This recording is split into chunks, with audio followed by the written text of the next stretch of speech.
Hello, welcome back to my kitchen, or hello for the first time. How are you doing? What's happening? I hope you're having a great day. A few videos ago, I asked if you guys would like to see me doing homesteading videos or preserving videos or prepping videos, and a lot of people said yes.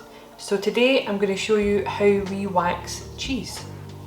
Now, wax cheese, you may be familiar with like Baby Bell, or like the big wheels of cheese you see with a bit cut out and stuff.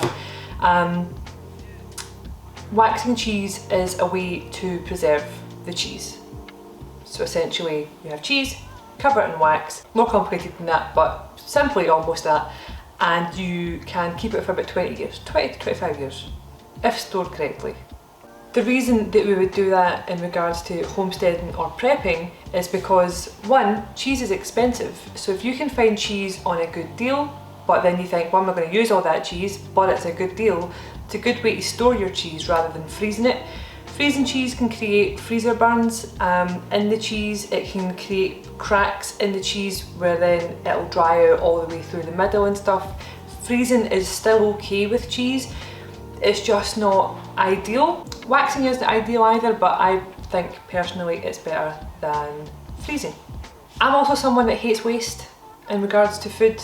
Food is precious and expensive and we can't be wasting it. So waxing is also good in the sense that if you've got cheese and it's going to go out of date, or you're not going to use it in time, wax it and then use it next week, 2 weeks later, 2 months later, whenever you want. But it's a good way to just store it to stop that aging process so you're not wasting anything. Anyway, if you would like to see me wax some cheese and try and show you how to wax cheese, then please continue watching and I'll see you in 2 minutes.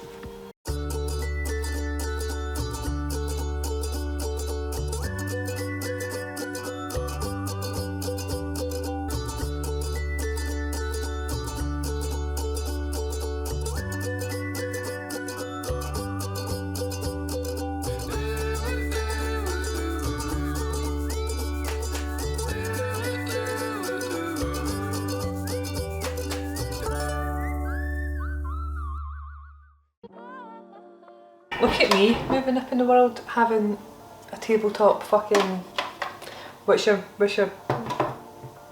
thing? I don't know. But look at me, I have bought a piece of equipment for my videos that was less than £10, but it'll probably maybe help, I don't know, maybe catch fire, who knows. In the business, we call this foreshadowing. So that may or may not be going to catch fire. Yeah, my fire alarm is definitely going to go off. Hello again. I can't find my peony, so we're going to do this peony-less. It's not that difficult, right? But the first thing you have to do is the night before you need to prep your cheese. Here is my cheese. Cheese. Cut your cheese into whatever size it is you want it to be, or whatever you've got left, or however, just your cheese. And then you need to dip it in vinegar. For my guys in the UK, I got this vinegar from Farm Foods for 80 pence. It's distilled white vinegar is what you need. If you go on Amazon, it's like £10. Don't buy it on Amazon. A lot of white vinegar you'll find in the shops says it's good for cleaning and pickling and stuff. Distilled white vinegar is good. It's good for your windows and shit, right? But anyway, you can use it to pickle and whatever else. Get your vinegar, put it in a bowl, which is what I did yesterday. I've kept my vinegar, so this is yesterday's vinegar. Get your cheese, submerge it in the vinegar, put it on some kitchen paper and leave it overnight. Then the next day, as in today, we're going to now wax our cheese. The reason we do that is because cheese is fatty, it's oily, and we're trying to dry it out because we need the wax to stick to the actual cheese. If we don't dry it out, then the oil from the cheese is going to come out and it's going to touch the wax, and the wax is going to separate or it's going to fall off. So the best way to dry the cheese out is, as I say, submerge, leave it to dry for 24 hours. The next day we'll submerge it again. So that's what we'll do just now, we'll do it together. So I'll get some fresh kitchen roll. So I'm going to use 2 bits for it to be on top of, and then I'm going to use some more to actually wipe this cheese down. Kitchen paper. Take our pre-dipped cheese, give it a dry. To show you how important that is, you see how wet that is with the oil? So you have to make sure you thoroughly get a right good dry. We've got our cheese, and we're just giving it a right good dry. I'll show you these crumbly bits here need to be dried out.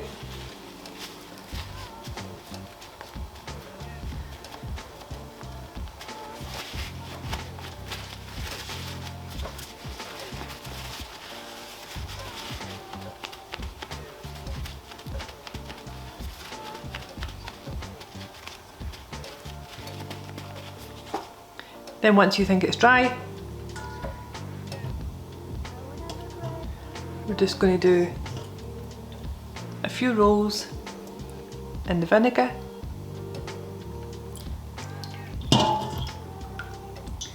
And then we're going to sit and leave to dry. So I'll see you in about 5 minutes once I've done all this.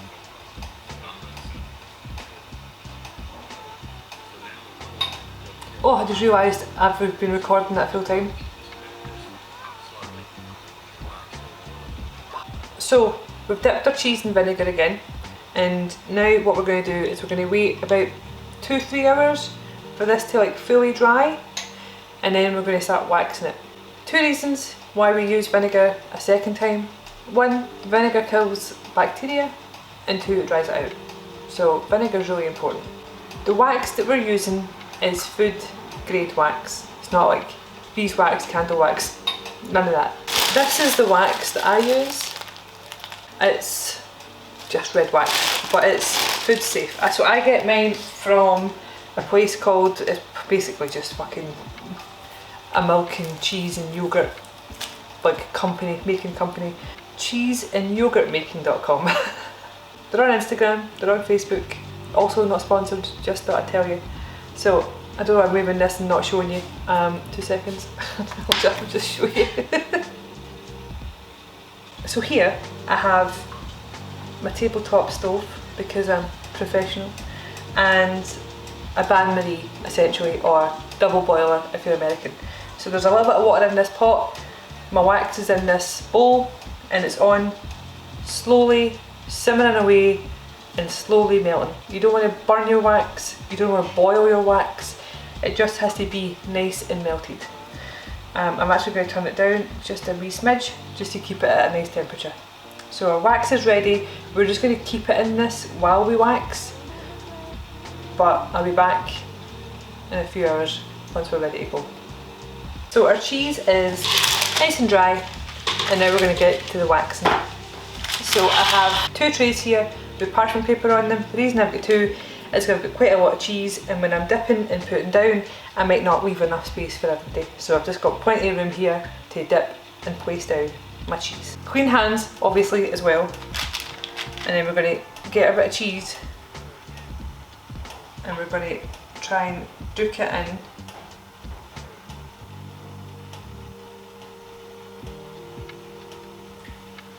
Just halfway, and then place it down. Okay, we're leaving that bit to dry just now, so we'll get another bit. And we'll just try and move that, make some space. So what I'm doing is doing 1 halfway, 1 long way, and then placing down. Depending on the size of your bowl, how much wax you're using, and the size of your cheese, you can duke whatever way you wish. Ideally, if I could duke the cheese halfway this way and then place down like this so that this top bit was half waxed, and then duke that way, that'd be so much easier, but I don't have enough wax and my bowl is too wide. So this is the way I'm doing it.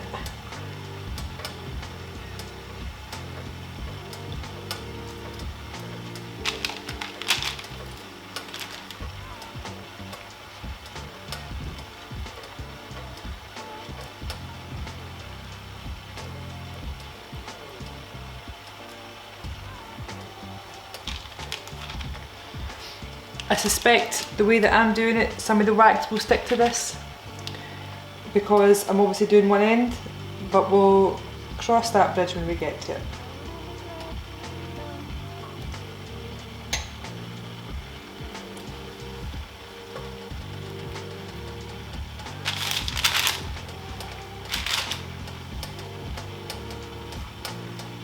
Obviously, while you do this, keep in mind this is hot wax, and although we're adults here, this is not something you do with kids, and it's very hot, so please watch your fingers. If you're unsure of doing this with your fingers, you can use tongs or a fork maybe. Just try not to pierce the cheese with the fork.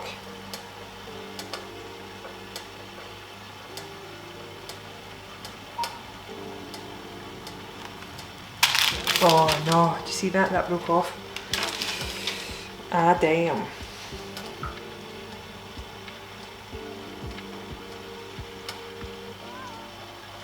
Okay. We'll take our first bit, which luckily this bit didn't stick to that, so that's great. And then we'll duke it in this way now.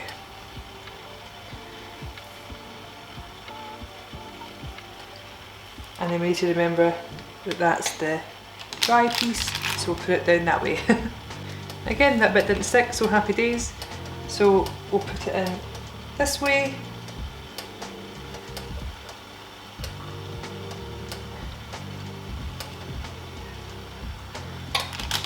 And we'll place it down. So you get the gist.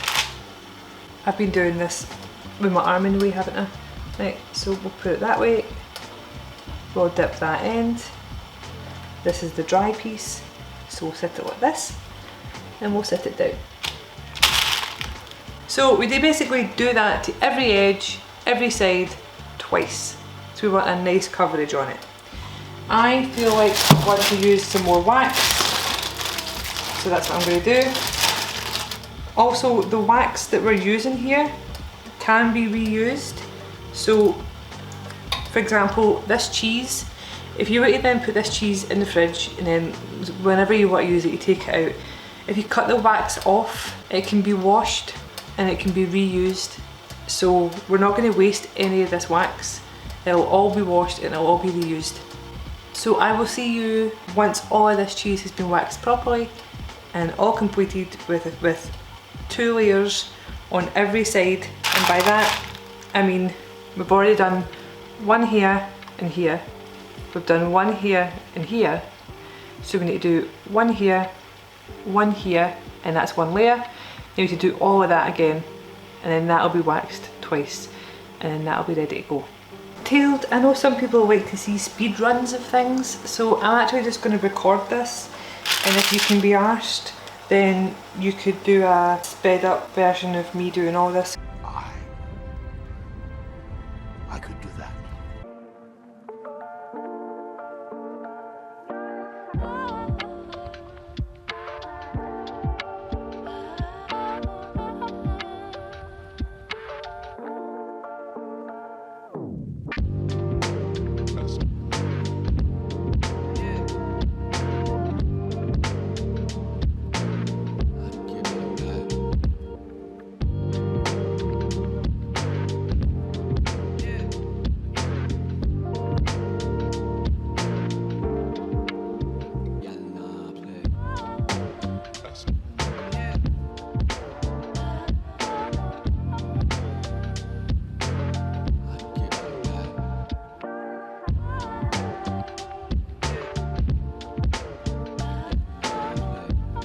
That's my speed run. Hello. So once your waxed cheese has cooled down, all you're going to do is have a look at it, make sure that there's no imperfections, like there's no holes. Obviously there's imperfections because it's cheese that's been waxed, so it's like bobbly and weird and stuff, right? But essentially, to make sure you know you've done it right, you're making sure that there's no oil trying to seep through. If you find that you have holes in your waxed cheese where there's like oil coming from somewhere, then you know that you've done it wrong and that will definitely spoil. Okay, so once you've waxed your cheese and it's sat and it's chilled out for a bit and it's now cool, you're pretty much done. Now I don't make aesthetically looking good cheese. Like, it's not like stuff you see on Instagram or whatever. Like, it does have like lines and stuff in it, but I'm not doing it to make it look pretty, I'm doing it so that I can save the food. So yeah, it's maybe a bit ugly. Sure, I could have took more time to make it really nice and smooth and stuff, but again, I don't care. If you know me, you know that I also like to turn most food things that I make into gifts. At Christmas time, people love receiving cheese for Christmas, especially waxed cheese. So for sure, if you wanted to, rather than cutting it into like strips, like soldiers, you could cut it into triangles, wax the triangle. Also, you can get like a wax stamp if you really wanted to. Nice wee ribbon around there, a wee wax stamp on saying Merry Christmas or something. You've got a bagging gift for somebody for Christmas time. I think that food is an amazing gift, especially when you've made the effort to preserve it and make it, and your love, your heart, your time, your passion went into it. It's all good. Now, to get the most out of this cheese, what we're going to do is store it correctly. It really all depends on the cheese. It depends on how well you've dried it out, how dry it was, how well you've waxed it, all that stuff. It also fully depends on the environment that it's in. Some people say you can wax it, put it in the fridge for 24 hours, then after that it's shelf stable. I would suggest to keep it in the fridge. You're looking for a cool, dark place for this cheese. Low to like very low humidity, just nice and chilled out. Best place I can think of for that is the fridge. So yeah, you're still keeping the cheese in the fridge, so it kind of takes up room there, but you'll get the most out of it. Some people say 20 to 25 years, oh sorry, 3 to 25 years. I would say the maximum could be 20 years. I wouldn't go to 25 years. I'd say maximum would be 20 years, but again, totally depends on the cheese, how it's prepped, how it's stored, all that good stuff. The one thing you can do is obviously you can check it. You know it's gone off. If it's mouldy, don't eat it. If you put this in the fridge and then a week or two, a month or two, a year or two, whatever later, you go to it and you find that there's oil on the outside, it's probably done in. If you find that the wax is starting to separate or crumble from the cheese, it's probably no good. If it looks just as good as it did the day you put it in, but you're still not sure, cut the edge off, have a look, smell it. Is it mouldy? No. Does it smell rancid? No. It's probably okay to eat. Then, if you don't want to use it, just stick that shit back into wax again. You're good to go. Again, as I did say, if you're using this, cut all the wax off, clean the wax, store the wax, reuse the wax. Another thing that I'll say, just in case someone comments below to ask me, you cannot do this with like blue cheese, cream cheese, soft cheeses. It really has to be a hard cheddar. I don't really think you can do it with Parmesan.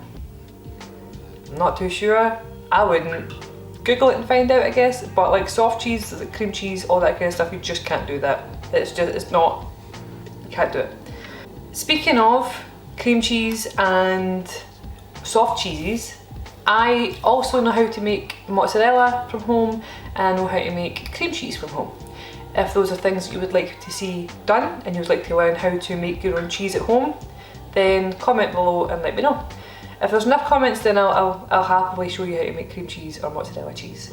I am trying to hopefully build my channel enough that maybe one day I don't have to do it in my kitchen and I can have a small sort of test kitchen somewhere where I can produce more videos, better quality, more camera angles and less environmental noises and drippy taps, which still is not fixed. So if everyone could go to X or Twitter and tell my husband to fix the tap, that'd be smashing. Anyway, thank you for coming to watch me wax cheese. If you like this video, please consider liking and subscribing or sharing or commenting, any of those good things, and I'll see you next time. Love you, goodbye.